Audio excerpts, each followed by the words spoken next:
ABC Rural es una producción de ABC Color, el diario completo. Muy buenos días, Maiteirorú PM en Guanaco Árape. En una producción del diario ABC Color, les presentamos el programa ABC Rural TV, trayendo hasta ustedes todo lo referente a la agricultura, ganadería, tecnología, comercios y servicios, convencidos de que en el campo está nuestro futuro.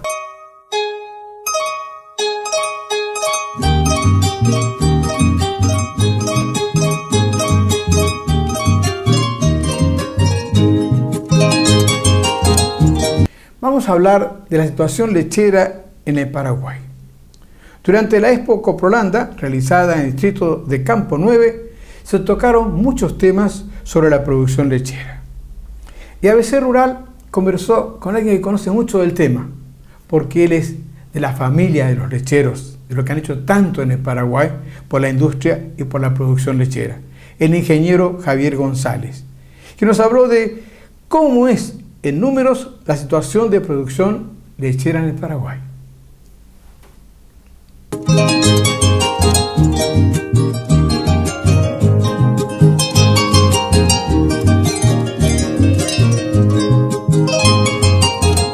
Durante la realización del 10º Congreso Nacional de la Leche, el cual se llevó a cabo en el local del Servicio de Asistencia al Productor Lechero SAPLE, en la ex Campo 9, y con motivo de la segunda Feria Coprolanda, una de las disertaciones que sin dudas llamó la atención de los presentes fue la relacionada con la situación del sector lácteo nacional. Ahí aprovechamos para consultar: ¿cómo se define el consumo de leche por persona?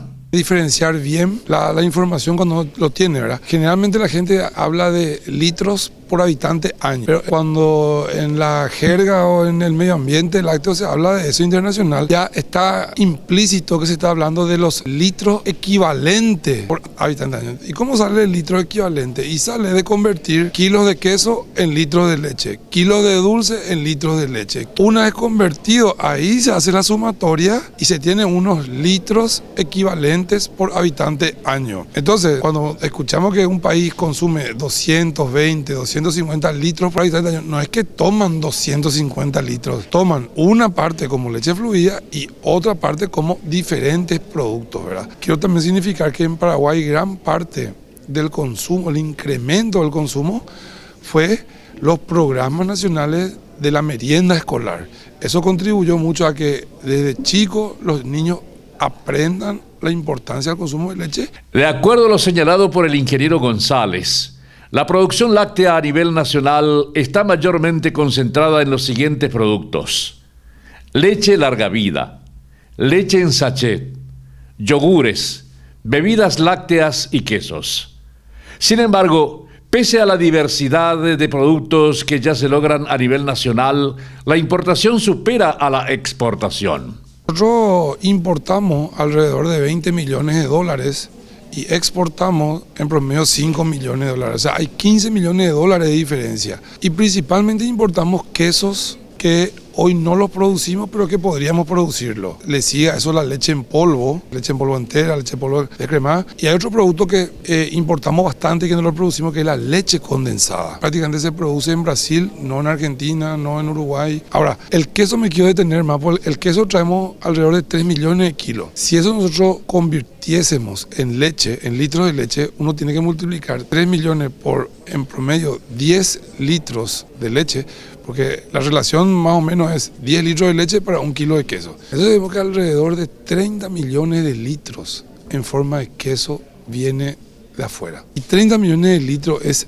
demasiado cantidad de leche para traerlo de afuera. Y puede ser un elemento de mejora para que vayamos haciendo una reducción gradual de esa importación. Que reduzcamos 5 millones traducido en número de productores que podrían, digamos, sumarse a los productores totales, representa una cantidad, a la generación de mano de obra, a la reducción de pobreza, a la redistribución de riqueza. O sea, hablamos de realmente un impacto importante. ¿Existen barreras arancelarias para que los productos paraguayos ingresen en los países vecinos? Y en ese sentido el mercado lácteo es uno de los rubros más sensibles de cada país. ¿Por qué? Porque es componente de la cadena básica. Y todos sabemos que cualquier variación en el precio de un componente de la cadena básica genera inflación. Un tema social, porque por ejemplo un productor de un país se quedaría sin trabajo porque viene leche de otro país. Entonces lógicamente cada país trata de ejercer la mayor presión sobre el ingreso de productos que tengan que ver, con la canasta básica. Entonces ahí genera todo una serie de restricciones, incluidas las famosas restricciones para arancelarias. Entonces, si vos como Mercosur en teoría tenés arancel cero, entonces los países te buscan otros mecanismos y empiezan las preguntas para arancelarias. Bueno, ¿y cómo estás con tu calidad? ¿Y cuál es tu estatus sanitario? ¿Y cómo está la trazabilidad? Entonces ahí es más complicado todo, y generalmente en otros países empresas de talla internacional ya vienen haciendo este trabajo y cumpliendo bastante más, digamos, por decirlo de una manera, esos requisitos. Es difícil en el sentido de encontrarle una deficiencia a una empresa multinacional que hace años viene cumpliendo parámetros de calidad internacional. Entonces uno le pide un requisito, te muestra, le pide otro requisito, te acerca, le pide otro y te acerca. Y son todos esos los desafíos que como industria local tenemos que ir ajustándonos, tenemos que ir actualizándonos. Paraguay cubre la producción de 180 litros de leche por habitante año. Paraguay en teoría tendría que consumir alrededor de 180 litros por habitante año, que es la recomendación de la FAO y la Organización Mundial de la Salud, 180. Estamos en 126. La diferencia entre 180 y 126 hay que cubrir de alguna manera. Entonces, esa sería, por ejemplo, una diferencia que tendría que ser cubierta con el incremento de la producción interna, que hoy no está logrando. Hoy estamos produciendo para cubrir 126 litros y no 180. ¿A qué países va la leche que produce nuestro país? Bueno, y principalmente a Bolivia en forma de leche larga vida, de quesos, y como segundo país destino Brasil, que va un poco de leche en polvo. Pero principalmente entre Bolivia y Brasil tenemos el 80% del destino. Y otros países, algo se va a Arabia, a países del África, algo se va a Centroamérica. A una familia que quiera incursionar en la producción lechera, ¿qué le diría? Para muchas cuencas de productores humildes, el único rubro de cosecha diaria, y lo ven como una alternativa casi de existencia o de subsistencia, porque no le funcionó la chía, el algodón no existe, no le funcionó muchos rubros agrícolas. Estos rubros son solamente de producción temporal. La leche es un rubro de producción diaria, eso es lo que cosechamos todos los días, y la modalidad de pago es prácticamente al contado. Entonces a la familia le da un flujo de caja y les permite contar con ingresos que al final es su día a día.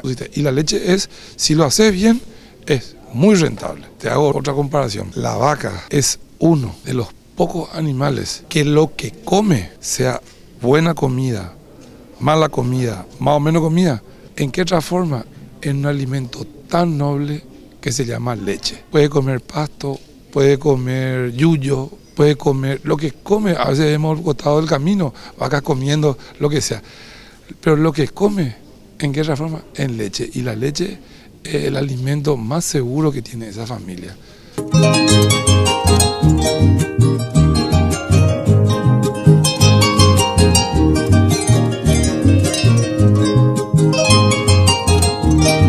En nombre del Departamento Rural de ABC Color, queremos agradecerles la gran demanda que hay de este trabajo tan lindo de recopilación que se hicieron sobre agricultura y ganadería de precisión. Es un material que está disponible en todas las regionales del país, y además, si usted nos necesita, en cualquier lugar del mundo, solicítenos a rural@abc.com.py. Este es un material que se puede utilizar tanto en el teléfono, también en la tablet, o si no, automáticamente en la computadora. Ahí van a tener un material muy lindo sobre agricultura y ganadería de precisión. ABC Rural TV le trae el campo a su casa. Para cualquier consulta, los invitamos a escribirnos a rural@abc.com.py o llamarnos al 41 51 502, que con gusto les responderemos. Y ahora vamos al bloque de correspondencia, donde tenemos una carta de Fernando Cantero, quien nos escribió a rural@abc.com.py y nos pidió que pasemos un material sobre alimentación de cabras lecheras. Ustedes pueden ver este material en YouTube, en el canal de ABC Rural.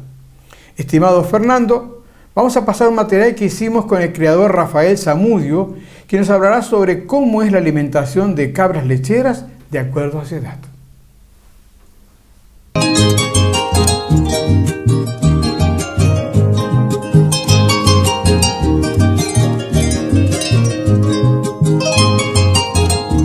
Buscando conocer más sobre la producción de cabras lecheras y cómo es el manejo desde los cabritos hasta llegar a las hembras de alta producción, nuestro entrevistado nos fue explicando.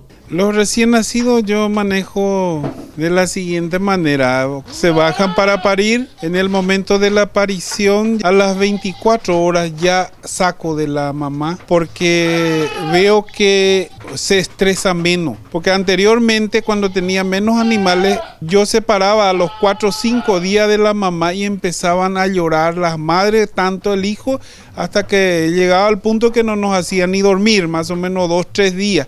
Pero si vos separás a los 24 horas de la madre, se estresa menos el animal. A los 24 horas sacamos a los hijos de la madre, pero ordeñamos las madres y ya le damos en biberón. Los calostros, le seguimos dando calostro de la madre. ¿Cuánto tiempo reciben el calostro de la madre de los cabritos recién nacidos? El calostro de la madre normalmente toman calostro puro 2 o 3 días. A partir del tercer día ya empiezo a mezclarle el calostro de la madre con leche de vaca. Yo manejo a los cabritos con leche de vaca. He probado con sustituto lácteo de leche de soja y lo único que me resultó 100% es la leche de vaca. Entonces a partir del tercer día ya empiezo a hacer una mezcla, 70% de calostro y 30% de leche de vaca. En la otra toma ya voy alzando la leche de la vaca. Y más o menos a los 5 días ya directamente le transfiero a leche de vaca. ¿Cuántas veces por día le suministran la leche a los cabritos? ¿Hasta cuándo y en qué momento empiezan a darle voluminoso o verde? Les doy 3 veces por día, de mañana medio litro, de siesta medio litro y de tardecita medio litro. O sea, en total mis cabritos toman 1,5 litros de leche de vaca por día. Y normalmente yo les doy 2 meses de biberón. Pero verde a partir de los 8 días ya empiezo a darles también ración de verde a mis cabritos. Llegado a los 1 mes ya están comiendo fácilmente todo lo que se les dé también la parte de verde. Y en cuanto a balanceado, ya le voy probando de a poquito a partir de los 15, 20 días. Entonces ya le estoy dando balanceado a los 1 mes, ya le doy balanceado, verde y leche de vaca. ¿En cuánto tiempo hacen el destete o desleche de los cabritos? En este caso sería dejar de darles el biberón. A los 2 meses empiezo ya a hacer el destete correspondiente. Primeramente le saco el de la siesta. En vez de la leche, le doy con su biberón ya agua, porque es importante también mientras le doy leche, ellos no toman agua. Y cuando empiezo el destete, el biberón de la siesta, en vez de leche, le cambio por agua. Después de 4 o 5 días, le saco el de la mañana. Después de más o menos 4 o 5 días, le saco otra vez el de la tarde. Gradualmente voy sacando, a partir de los 2 meses para arriba, ya empiezo a sacar en 1 semana y un poco más. Le saco definitivamente la leche y ya se queda directamente con balanceados y verdes. Con el paso del tiempo, estas cabritas se van convirtiendo en las hembras de reemplazo, o sea, las que van a producir leche más adelante. ¿Cómo es la alimentación de ellas hasta llegar a la etapa de celo? ¿Y en qué momento deben ser cubiertas por un macho? Y depende de lo que va creciendo. Nosotros normalmente no manejamos a gusto. Normalmente comen 1 kilo de verde por vez y le alimentamos 4 raciones de verde por día a las 7, 7 y media de la mañana, a las 11, a las 2 y a la tardecita. El balanceado a la mañana se le da a todos. Los que están en ordeño se le da mientras se ordeña y terminado el ordeñe se les invita a todos cada uno con su tipo de balanceado correspondiente. A la tardecita la misma cosa. Terminado el ordeñe también se les da se les provisiona de balanceados concentrados a todos los animales. O sea, 2 veces de balanceado concentrado y 4 raciones de verde por día. En cuanto al manejo nutricional durante la etapa de gestación de las hembras, nuestro entrevistado señaló que no se hace ninguna diferencia. Prácticamente se alimenta con los mismos que las demás hembras.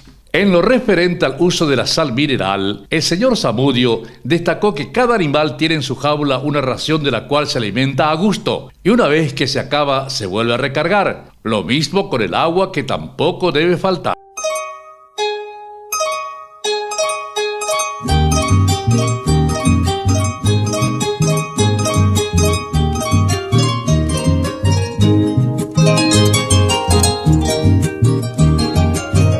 En otros programas hemos hablado del uso del algarrobo, pero ahora vamos a hablar del manejo del algarrobo en sistema silvopastoril. En este material que hicimos con el ingeniero agrónomo Antero Cabrera, tocará el tema del manejo de algarrobo en ganadería y su importancia en el sistema silvopastoril.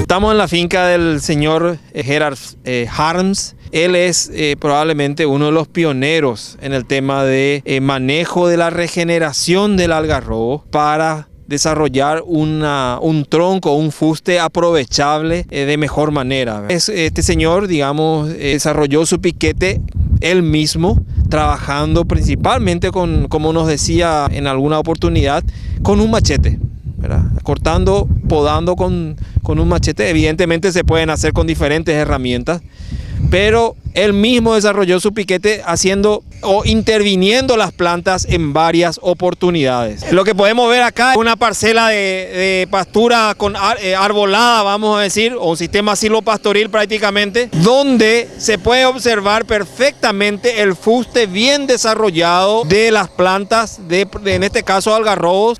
¿Cómo se realiza la poda del algarrobo para su mejor aprovechamiento?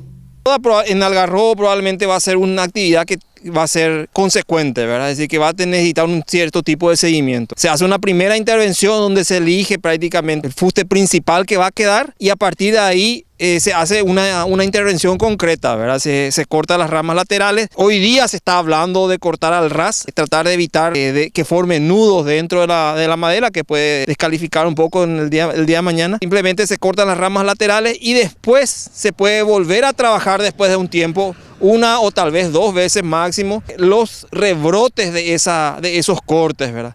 Tiene mucho que ver la época. Pero sabemos que en la práctica, en la vida cotidiana de estancia, vamos a decir, no siempre hacemos las cosas en el momento en que tiene que ser técnicamente viable o técnicamente recomendable. Se hace en el momento que se puede hacer. Siempre recomendamos que las intervenciones fuertes se hagan en época, digamos, donde la planta tiene menor actividad, vamos a decir que es generalmente el periodo invernal. Otras intervenciones se pueden hacer en otros momentos, ¿verdad? El ingeniero destacó que el trabajo de poda de los árboles de algarrobo fue sistemático y habló cuán importante fue el cambio de visión de los productores sobre lo que era antes el algarrobo, que era considerada una plaga en los campos, y hoy es un excelente recurso para el sistema silvopastoril.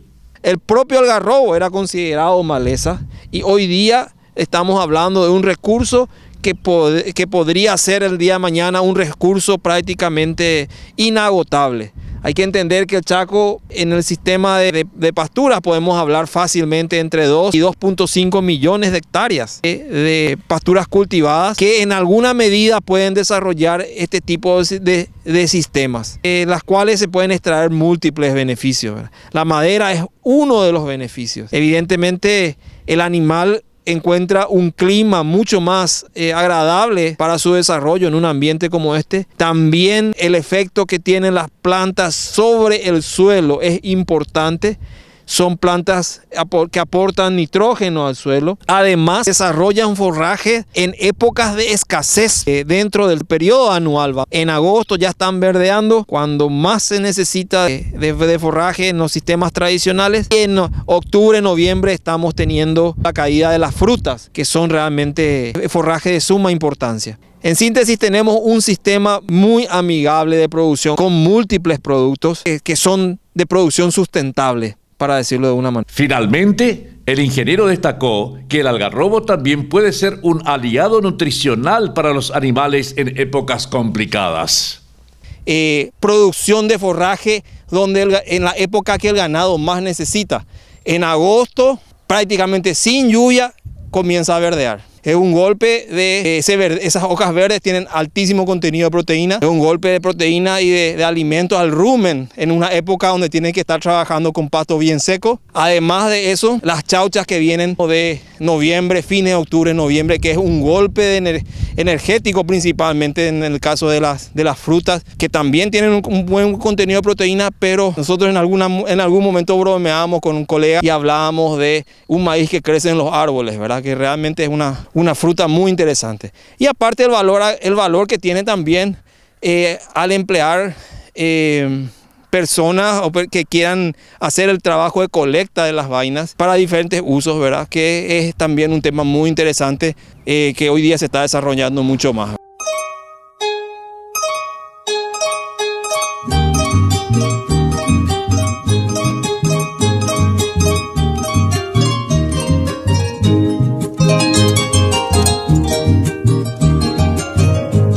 La producción porcina en el Paraguay sigue creciendo y el Paraguay ha sido certificado de país libre de peste porcina, algo muy bueno. Pero nosotros tenemos que reconocer el trabajo que hizo la misión técnica de Taiwán. Allí, en la Facultad de Ciencias Veterinarias, se comenzaron a hacer las primeras vacunas contra la peste porcina tipo China. Así que gracias por la colaboración de que hoy en día el Paraguay sea libre de peste porcina. Y hablando de peste porcina y hablando de cría de cerdos, vamos a pasar un material que ABC Rural hizo con el doctor Javier Canazagua, que nos va a hablar sobre el manejo de los lechones, cría y engorde.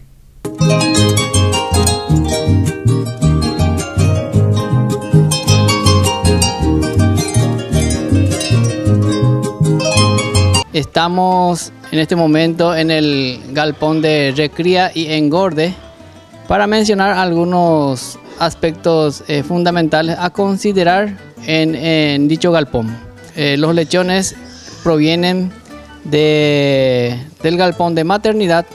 Es importante considerar la densidad de la población, la uniformidad en el tamaño de los lotes, de la buena disposición en cuanto a comederos, que se adecue a la cantidad de animales que serán alojados, y la proporción adecuada de bebederos en función a la cantidad de lechones que serán alojados en dicha superficie. En este lugar podemos observar el comedero, tanto el comedero tipo lineal como el comedero semiautomático.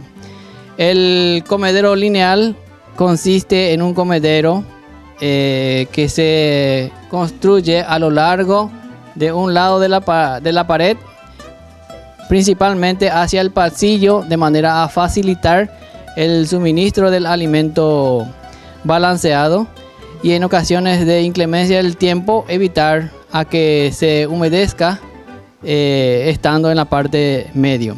Considerando el diseño del comedero tipo lineal, es muy importante tener en cuenta la morfología del animal, el aspecto anatómico de la quijada, que es lo que permitirá un mejor acceso al fondo del comedero. Entonces, lo importante a tener en consideración es el espesor del comedero de tipo lineal, de manera a que los lechones tengan la facilidad de acceder y levantar de manera racional el alimento balanceado. El profesional muestra otro tipo de comedero que puede ser utilizado. Otra de las alternativas que tenemos para el suministro racional del alimento balanceado es el comedero semiautomático. La denominación del semiautomático es debido a que la carga se hace manualmente, sin embargo la descarga se hace en función al consumo de los lechones. Y es muy importante de considerar la diferencia en cuanto al grosor existente entre la pared desde el punto de localización del lechón hasta acceder al comedero. Los comederos tipo lineal se asemejen en lo posible con una pared fina y no usar jamás el ladrillo en tabique y utilizar en forma de canto. De esa manera se facilita el acceso a la comida por las limitaciones que presentan esta especie en cuanto a la morfología de la papada. Finalmente, el doctor habla de la cantidad de bebederos que debe haber de acuerdo al número de animales en cada corral. La proporción de bebederos es de un bebedero por cada 10 animales. La altura de los mismos es importante considerar y también el caudal. El caudal de la misma deberá ser de 2 a 3 litros por minuto.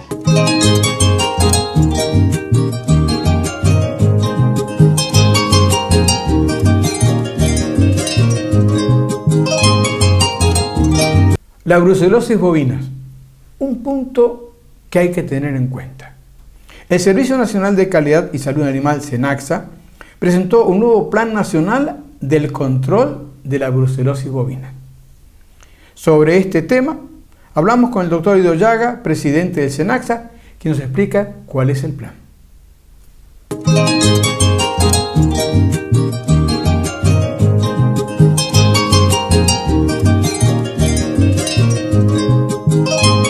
El Servicio Nacional de Calidad y Salud Animal, SENACSA, aprovechó el 10º Congreso Nacional de la Leche para llevar a cabo la presentación del nuevo Programa Nacional de Control de la Brucelosis bovina. La brucelosis es una enfermedad infectocontagiosa de carácter crónico que afecta a bovinos, ovinos, caprinos, suinos, otros mamíferos y al hombre.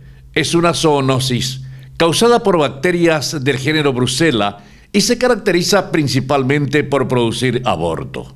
Han habido y hay un aumento importante de prevalencia de brucelosis en animal, que es una cosa que lo conocemos, pero también en humano, que es una enfermedad muy particular, porque una enfermedad zoonótica, es decir, transmite al humano. Y hemos tenido casos en humanos y vamos teniendo casos aumentando realmente la cantidad de personas afectadas. Hemos hecho el año pasado ya una evaluación de esto y decidimos reformular totalmente el sistema, que en general va a constar de 3 fases. Una fase de inmunización, que es la vacunación general el colchón inmunitario de una categoría animal y luego ir saltando de a poco. Después entraremos en las fases de saneamiento, identificar aquellos productores que tienen realmente problemas en uno o muchos animales. El doctor Ido Llaga destacó que de acuerdo a estudios, estiman que unos 20.000 productores cuentan con animales infectados con brucelosis en el país. Estos deberán ser identificados y de a poco eliminados, previo acuerdo económico con los propietarios. Pero, ¿cuándo estarían arrancando con la vacunación contra la brucelosis? La vacunación contra brucelosis va a ser concomitantemente con la vacunación contra la fiebre aftosa, pero va a ser la segunda quincena, seguro, de julio. También va a ser para brucelosis, obligatorio para brucelosis para animales menores, desmamantes en general, desmamantes hembra. Hoy tenemos 1.100.000 aproximadamente desmamantes hembras que son los objetos de nuestra vacunación. El directivo de SENACSA explicó que todas las hembras bovinas de la categoría mencionada anteriormente deben ser vacunadas, sean de carne, leche o doble propósito. En cuanto a un foco de brucelosis que se había encontrado en la zona, el doctor explicó cómo procedieron.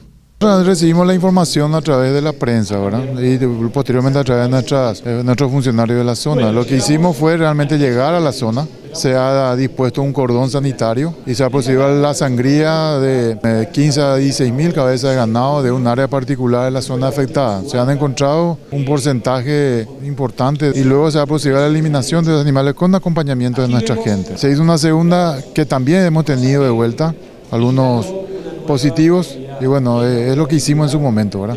Lo importante es considerar que la brucelosis es una enfermedad que es zoonótica, ¿verdad? Entonces llega al humano, o puede llegar al humano, y hoy tenemos realmente en el país un aumento de personas que han sido infectados, pero no solamente por la brucelosis bovina. Nuestro principal enemigo es la brucelosis caprina, que es mucho más rigurosa, es mucho más crítica que la brucelosis bovina. ¿Cómo harían para el control de brucelosis en cabras? La vacuna para la especie caprina es una vacuna que no se consigue misma, no es la RB59, es totalmente otro tipo que estamos viendo justamente ahora, pues se produce en forma muy especial, en pequeño volumen, y lo produce un solo laboratorio, que es un laboratorio francés o español. Entonces estamos en contacto tratando de ver si ellos pueden proveernos. Nuestra intención es llegar a la vacunación, llegar al mismo esquema de trabajo. Le consultamos sobre el reconocimiento otorgado por la Organización Mundial de la Salud Animal, OIE, donde se certifica a Paraguay como país libre de peste porcina clásica.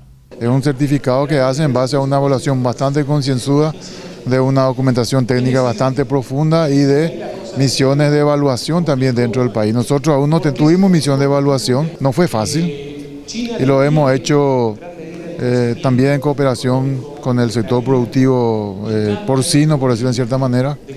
Sabemos que es una herramienta esencial para potenciar, para emerger el tema porcino como un rubro importante, pero eso ya es una cuestión que depende exclusivamente del sector privado. Inversiones, pero hoy tiene el sector productivo porcino la herramienta, la llave como para intentar acceder a mercados importantes. Necesitamos probablemente producir más inversión en cuanto a infraestructura, de más tecnología en la parte industrial, de manera también a posicionarnos un poco en los niveles de otros países y ser competitivos en el tema.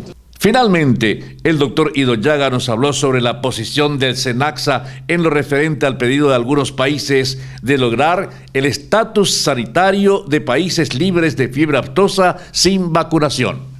Paraguay está comprometido con esa situación. Hay un plan continental de erradicación de fiebre aftosa que se llama PEFA, en el cual los países vienen y se ha establecido el 2020 como fecha tope para levantar la vacunación en todo el continente, no solo en Paraguay. Aquellos que ya lo tienen, bueno, ya están, pero los que no lo tienen, tienen que hacer los esfuerzos necesarios para llegar a eso. La posición nuestra fue: acompañamos y estamos totalmente de acuerdo que tenemos que levantar la vacunación, pero nuestra propuesta final va a venir un poco más tarde. Y ya tenemos la propuesta. Nosotros vamos a seguir fortaleciendo nuestro sistema de vigilancia y de refuerzo inmunitario. Estamos bien, pero necesitamos mejorar aún. Estamos en un 85%, tenemos un 10-15% que nosotros tenemos que reforzar. Tenemos que llegar al 90% de seguridad para irnos con mucha tranquilidad. Y acá tenemos que concienciarnos todos. Y nosotros pusimos ese plazo de llegar 2018, 2019, 2020, realmente presentar un plan definitivo. Habida cuenta que hace 5 años tuvimos casos y tuvimos un problema. Entonces no podemos aún ser irresponsables y decir comenzaremos el próximo año o no comenzaremos. Sí, estamos muy convencidos de que el 2020 es la fecha tope para iniciar nosotros un proceso de ir retirando la vacuna en forma intempestiva o en forma gradual. Eso es categoría. Por eso justamente hoy día esta eliminación de la zona 1 y zona 2, lo que pretendemos en el futuro es tener una zona 1 y una zona 2, pero digamos región occidental, región oriental.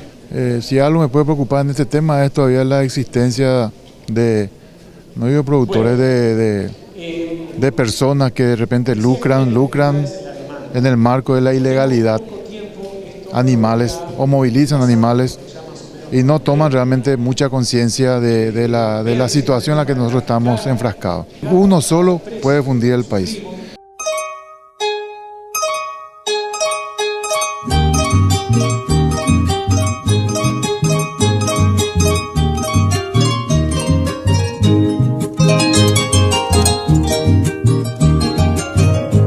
En la producción ganadera, el costo de la alimentación representa el 60% o más de la producción.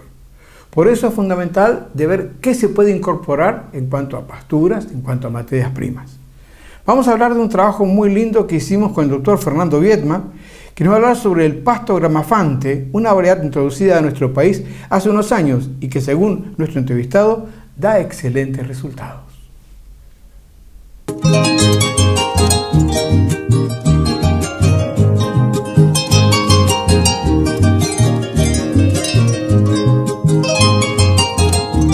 Este material que se llama gramafante, se trajo un cañoto, semilla de Venezuela, hace aproximadamente 12 años, creado por un sacerdote jesuita. Hizo varias combinaciones de pastos de corte, consiguió combinar el pasto Penicetum purpureum, que es el camerún común que nosotros le llamamos, con otro pasto, Paspalum especie. Y se consiguió este material, este híbrido, que se llama gramafante. De acuerdo a lo señalado por el doctor Viedma, realizaron pruebas con este pasto entre el año 2011 y el 2012 en el local de tambo de la Universidad Nacional de Itapúa, sede General Artigas, y donde desarrollaron una investigación con diferentes tipos de fertilizaciones. Y encontramos de que el crecimiento en altura prácticamente no hubo variación, pero sí en el contenido de masa verde. O sea, y esto se utilizó, digamos, con un sistema de riego al goteo y se logró 400.000 kilos por hectárea. Esto con el tratamiento en donde se utilizó 50.000 kilos por hectárea, pero después de cada corte, y se hizo 4 cortes. Según nuestro entrevistado, durante la investigación también se vio el nivel de proteína que tenía el pasto gramafante, en donde el resultado dio que este material contiene 12% de proteína en los 4 cortes realizados a lo largo de un año. Y se utiliza mucho para ganado de leche, porque es muy palatable. Hicimos una comparación con otros cultivares para ver el nivel de proteína. Sorgo, 3.5%. Maíz, 5.5%. Elefante Camerún, 7% de proteína. Y esto en el mismo suelo. Entonces quiero significar nomás de que esto económicamente es muy factible. Pero es un pasto muy exigente. Debemos de abonar después de cada corte.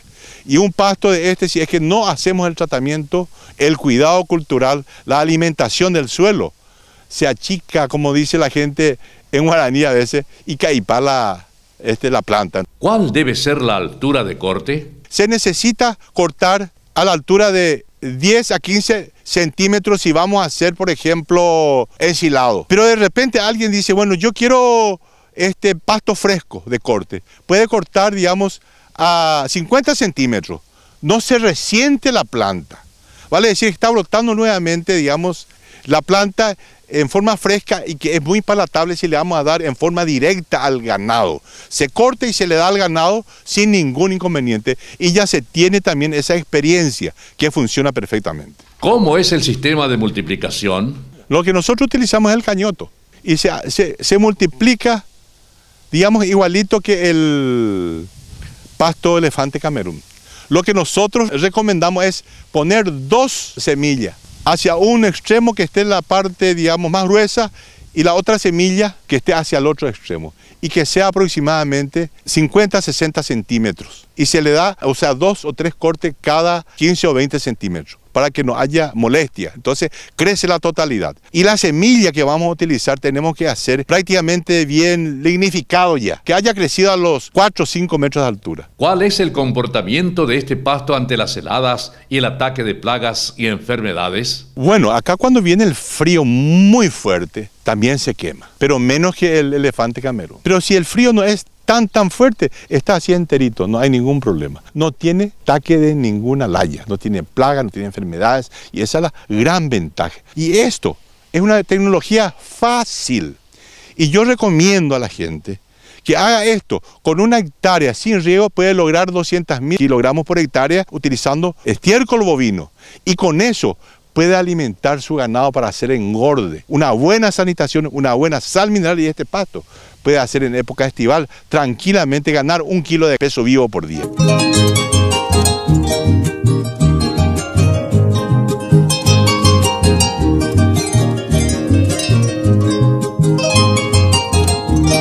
La tecnología sigue aportando cosas muy buenas a la producción agrícola. Y ahora vamos a hablar de la producción de mudas de caña de azúcar con shock térmico. ABC Rural hizo un trabajo en Tebucarí, donde allí conversó con el ingeniero Miguel Adorno y el ingeniero Rubén Cardoso, quienes hablaron sobre la producción de mudas prebrotadas que pasan por un proceso de shock térmico, con excelentes resultados.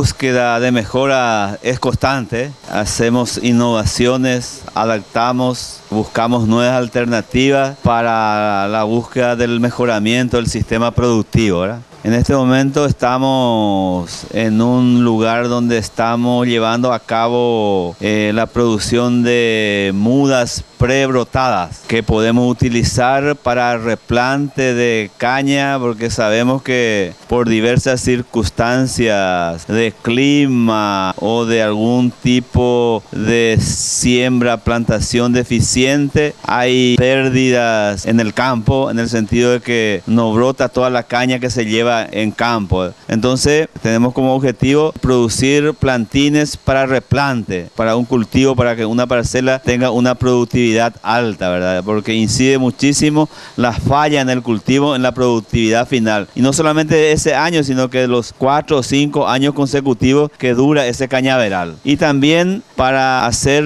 un cultivo mecánico de plantines, porque normalmente se utiliza, digamos, la caña entera cortada en trozos, ¿verdad? En este caso estamos haciendo a través de yemas. Posteriormente, el ingeniero nos habló sobre las yemas de la caña de azúcar y cómo es el proceso de corte para la obtención de las mismas. La caña de azúcar tiene normalmente, para caña de semilla, tiene 1,5 metros de largo y dispone entre 15 a 20 yemas, ¿verdad? Y entonces se puede observar que cada yema es lo que va a dar origen a una nueva planta. Y la caña entera tiene reserva que hace que al germinar esa planta pueda crecer vigorosamente. En este caso, como estamos hablando y estamos haciendo en superficies pequeñas, ¿verdad? Lo hacemos a través de yemas, ¿verdad? Cortando trozos de esa yema de 5 centímetros aproximadamente, tratamos térmicamente en agua caliente y luego lo sembramos en bolsitas plásticas o en otro sistema de bandejas. Tenemos 2 sistemas de siembra. ¿Cuál es el objetivo principal de este trabajo?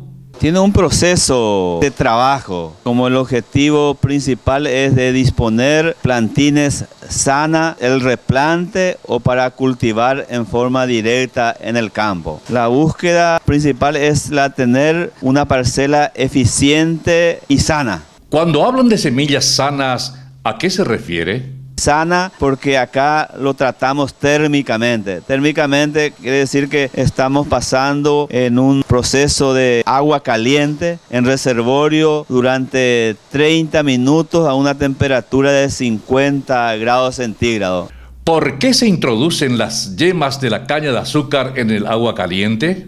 Que estas yemas tratemos de evitar la aparición de enfermedades, de prevenir enfermedades, principalmente una que ataca al cultivo de la caña, que es producida por una bacteria que lo denominamos raquitismo, y solamente a través de este sistema puede ser tratada esta enfermedad y lo llevamos semillas o plantines sanas en las parcelas. Hay que considerar que esta enfermedad es transmitida a través de las herramientas, el cosechero que corta o los implementos para hacer los cuidados culturales son la forma de transmisión de esta enfermedad. Estamos hablando de una disminución de hasta 25% por efecto de esta enfermedad. Una vez que se cumple el proceso dentro del agua caliente, ¿qué se hace con las yemas de caña de azúcar? Inmediatamente cumplido ese proceso, se quita y se introduce en agua fría para hacer un cambio de temperatura para que nos siga manteniendo ese calor y pueda dañar a la yema. Y inmediatamente se lleva a campo, sea ya en cultivo extensivo, si es en pedazos o si es en yema, en las bolsitas plásticas o en las macetas que ya se tiene que tener disponible para la siembra en forma inmediata. De esa forma se consigue que tengamos un alto porcentaje de brotación de prendimiento, ¿verdad? Y garanticemos el trabajo que estamos haciendo. De acuerdo a lo señalado por el ingeniero Adorno, si todo el proceso se lleva a cabo como está establecido, el porcentaje de prendimiento de las semillas de caña es de más de 90% sin pérdidas, lo cual es difícil de lograr cuando se realiza la siembra en forma convencional. Bueno, aquí estamos completando el proceso de plantación de lo que son las yemas. Acá se hacen pruebas en macetas y en bandeja, ¿verdad? donde vemos que las yemas tienen que ir colocadas, seleccionadas primeramente y colocadas en la forma superior, ¿verdad? Como para que facilite la brotación. No es necesario que se hunda totalmente, pero sí hay que dejar como para que una capa de tierra, o sea de compost, vaya cubriendo nuestra yema, más o menos el doble del tamaño de lo que es la profundidad de entrada de la yema. Bueno, nosotros estamos probando, ahora como son proyectos nuevos, estamos probando cuál es la mejor tecnología que nos va a dar mejor rendimiento, o sea, mejor rendimiento y mayor facilidad en el manejo a campo, ¿verdad? Cuáles son más factibles para el uso, ¿verdad? Posteriormente, pasamos al área de vivero, donde las yemas son colocadas en macetas. Allí, el ingeniero Rubén Cardoso nos explicó cómo realizan el trabajo. Todo durante el proceso debe estar continuado por constantes riegos y también cuando hay exceso, o sea, pronóstico de lluvia o exceso de cantidad de precipitaciones, esto se dispone a cubrir todo con carpa para que el manejo hídrico sea manejado por nosotros. Porcentaje de brotación aún no estamos teniendo, pero como estamos viendo a través de la selección constante de nuestras yemas, es un porcentaje muy alto y que va a superar notablemente los 90%. Durante esta etapa, solo lo que tiene es lo que es la fertilización del compost y el riego, era riego controlado. Más otro producto no se le utiliza. Finalmente, el ingeniero Miguel Adorno nos contó a partir de cuántos días los plantines son llevados a campo y ¿para qué? La caña de azúcar en condiciones ideales o normales empieza la brotación a los 12 o 15 días, dependiendo del agua y de la temperatura principalmente. Estos plantines que se va a tener en las macetas o en las bolsas plásticas, a partir de los 60 días ya se puede llevar a campo, sea para el replante, que es uno de los objetivos, o para hacer cultivos solamente a partir de este tipo de multiplicación. Si es que vamos a hacer con el sistema de cultivo de caña de plantines, estamos hablando entre 14 y 15 mil plantines por hectárea. Y la cantidad que se puede utilizar en el replante ya se debe a qué porcentaje de falla se tuvo en la parcela recién plantada.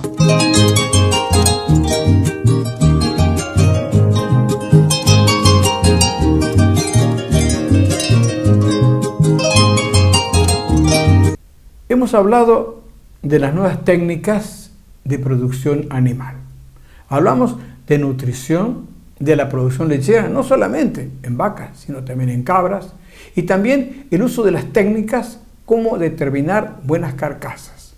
Por eso nosotros seguimos creyendo que en el campo está nuestro futuro. Pero fíjense, la producción lechera, la producción de trigo, la producción de maíz, la producción de soja, todo sigue creciendo. Pero algo importante, se fabrican cosas a partir de eso en el Paraguay. Por eso nosotros les recomendamos que consuman lo que Paraguay produce. Pero recuerden que la educación es la base del desarrollo de las comunidades. ABC Rural TV les trae el campo a su casa por Red Guaraní. También nos pueden ver en TV Cable Lambaré, Mi Cable de Fernando de la Mora, Luque y San Lorenzo, en el interior del país. Estamos en Canal 6 de Caaguazú, Canal 9 Campo 9, Canal 16 de Santaní. También llegamos a otros países a través de nuestra señal de internet en www.abc.com.py y en el canal Agrotendencias que se emite en Venezuela y todo el Caribe.